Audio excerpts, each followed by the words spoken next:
What's up, guys? It's your favorite Kiwicoach, and in this video we're going to show you guys how we got this player going from this view to this view in under an hour and 30 minutes. Let's go do this thing. Till the lights go. Everybody wanna make millions, but not everybody been working. Everybody know they got brilliance, but not everybody. Alright guys, if you guys are new to Mike's OG Academy, we do everything that you guys need to know about golf instruction, whether it be golf tips, golf instructional vlogs, golf interviews, anything that you guys need to know about golf instruction, we do it here. So if you guys haven't already, hit that little red subscribe button down there. You guys will be notified every time we drop a video. Kind of messed that part up there. Cool, let's get into it. So as you can see, we got the before here on the left, we got after here on the right of the screen. Obviously this is a huge before and after, and a huge change to make in an hour and 30 minutes.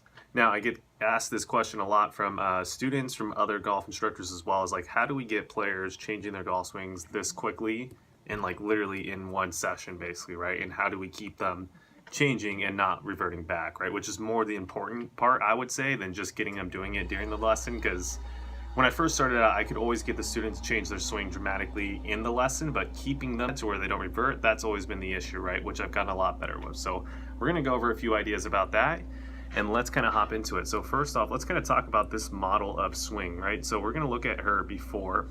So basically, as we kind of revert her back, we don't have the takeaway part, but when we get up to the top of the golf swing, I'm gonna zoom out a little bit and you can kind of see what her club face is doing, right? So this is definitely a common kind of top of the swing position I see for a certain model of women's golfer and junior golfer, who when the club gets kind of heavy, you start seeing them getting this lead wrist kind of flattening at the top, flexion we call it. Club face gets really shut, right?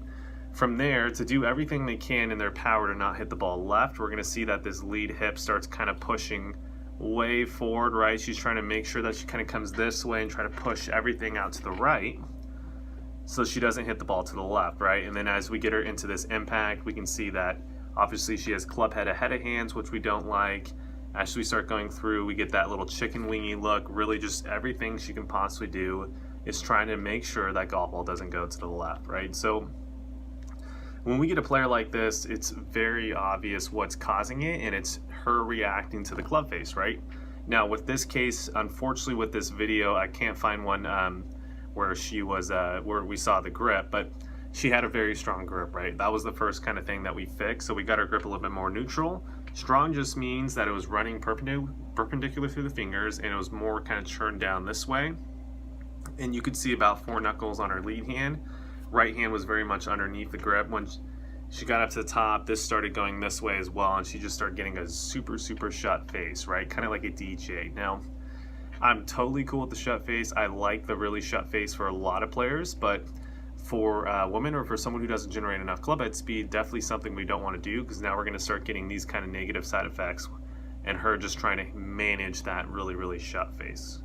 Cool. So how do we change this swing from this to this in basically an hour and 30-minute session? Well, the fastest thing, or the easiest thing that we did, was once we got done with the grip, we had to teach this player basically about how the hands and the arm should work on the backswing and the downswing, right?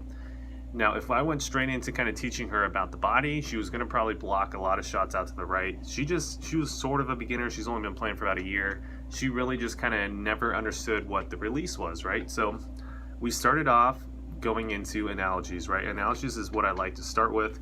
I started out with the very simple steering wheel to the right, steering wheel to the left type of ideas, just kind of getting a general, just basically getting her into kind of the ideas of what a release should look and feel like. That worked for her to an extent. It wasn't working as well as I would like it to work. So then we switched up the analogy to serving drinks, right? Because you gotta know your student, right? My student obviously here has a huge athletic background, so I couldn't really go into tennis. I couldn't do any type of sports related activities. So she, obviously a lot of people have been to a restaurant, so it's pretty easy to talk about the waiter serving drinks like this. That was a very easy idea for her to get. So I got her serving drinks with the trail hand on the backswing, and then on the downswing, getting into kind of that same position, and she really started getting the release. She started getting her elbow going from this motion to this motion, right? Which we won't get into the biomechanics side of that. We don't want to make it all fancy for you guys. I want everyone to understand she's basically getting this release, right, instead of that little chicken wing, right, which we can see very much right here. Cool. Now, once we taught her about the release and she was actually releasing the golf club very nicely, from there, the next part we had to do was add on the body, right? Because if you just have the arms, you're going to get some club head speed, but you need to add in the body in there to kind of support how the arms are moving, right? So what we did with her from there was we started out doing a lot of drills without the golf club, right? So we did something that a lot of great instructors have done in the past. Jim McLean called it the elimination theory. I call it the implementation process. Other instructors call it different things. All it really kind of means is the first thing is take away ball flight, right? So doing swings with a golf club without the golf ball, right? Now, you can take it even further back, which is what we did for this particular student, because whenever I have a beginner golfer, I like to actually take the golf club away from them, and I also like to take the hands and arms away from them, and I have them cross their arms across their chest, right?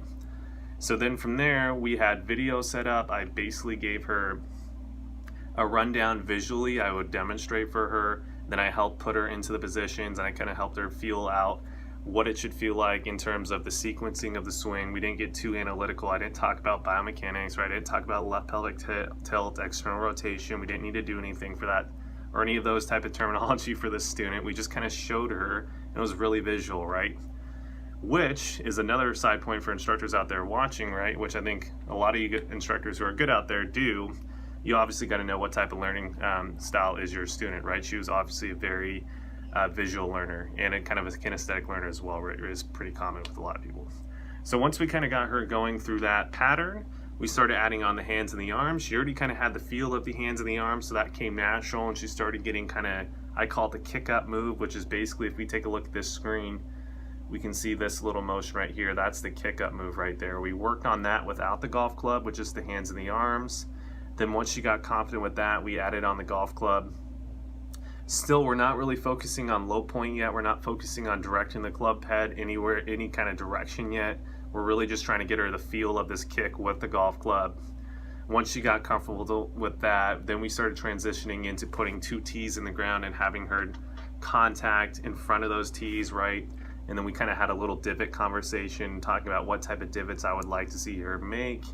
And then once we went through that whole process, then I teed up a golf ball, started having her hit some shots. Again, I gave her, basically what I told her was, you don't need to hit the golf ball solid yet. All I'm trying to do is have a golf ball in front of you, and you kind of get everything looking the way that we want it to look. If you mishit it, or if you don't hit it solid, we're really not worried about that. We're just trying to get the motion looking correct. Went through that phase. And then once she got through that, then we started taking a little bit more in seriousness in terms of starting line and contact, which she got really quick once she kind of got the freedom of actually feeling the way that she wanted to feel. As well, between all of this, we were obviously showing her video of her golf swing so she could see the progress, showing her before and afters already in the lesson so she could get hyped up and excited about it, right, and motivate her to keep going, stuff like that, right? And then from there, basically, we took the golf ball off the tee, and this basically led us to this shot right here. So as you can see, the golf ball leaving, it was not on a tee. She was doing a little half swing here, got the nice little up and kick move, and obviously from here we can see the huge before and afters, right? So that's basically the implementation process, mixed in with a little bit of mechanics, mixed in with basically knowing your student and knowing what type of learner they are. Even off the first lesson, it's just something that I think a good teacher picks up pretty quick after they've done it a while, right? So now, that was the first half of the lesson, right? That was not the whole hour 30. That was literally probably about 30 minutes. We spent the next hour focusing in on how she was going to practice that. We shot lengthy videos on my phone as well as on the iPad, documenting up how she was going to practice this, going over the same exact process we did. I made sure that she did the process by herself. I kind of gave her a little quick how-to on how to film, how to check, how to start using Huddle a little bit. And basically, that's kind of how I structure out my lessons. If you actually watch my lessons, if you guys are around the St. Mark area, and you guys come out to the range and watch my lessons, you're not going to see my students hitting a lot of golf balls per se, depending on the lesson. Some lessons they do if we need to work on certain things, but this lesson was more so give them the information, give them the visual, give them the feel, and then spend a whole hell of a lot of time, because this was a first lesson and first time they've come to me, showing them how to practice, which is super important, right? And then once we got that, she sent me videos in between now, and her swing is looking almost identical to this now. It's not quite perfect yet, But again, that was only the first lesson, but she is hitting the ball a lot higher, she says, a lot more consistent. She says she feels more athletic and she's having fun, right? Which is the name of the game for instruction, right? That's basically what you're trying to do. So anyways, guys, I just want to make this video really quick for you guys. I think there's a lot of teachable moments in there for just lessons in general on how you should maybe think about doing lessons with your instructor. If you have a good instructor currently right now, keep it to, you want your mechanical feels, you want your kind of thought process about that. But I think a large portion of the lesson should be basically used in showing you guys how to practice, right? Because that's usually the big disconnect. People usually get it during the lesson. They're like, yeah, I took a lesson with this coach. My swing looked amazing during the lesson, but I couldn't do it when I left him, right? After I started to go practice, I completely lost it. And I feel like I got to keep going back to this coach, for me to actually get it and maybe progress, right? We don't want you guys to have to do that. You should, after maybe like a month's worth of lessons, maybe 5 lessons or something like that, you should have all the tools to be able to practice on yourself. From there, it's just like if you like the instructor, you have a good relationship with them, and you just enjoy the whole lesson process. That's like a lot of my students who keep coming back to me. They just enjoy taking lessons. They don't really need to be there. They have all the skill sets. They're playing really good golf. They're just kind of there because they want to just keep learning more about the golf swing, and they just like the learning part of it, right? So anyways, guys, if you haven't already, please feel free to smash that like button, leave me a comment, let me know how we're doing, and as always, hit that little red subscribe button. All right, guys, see you later.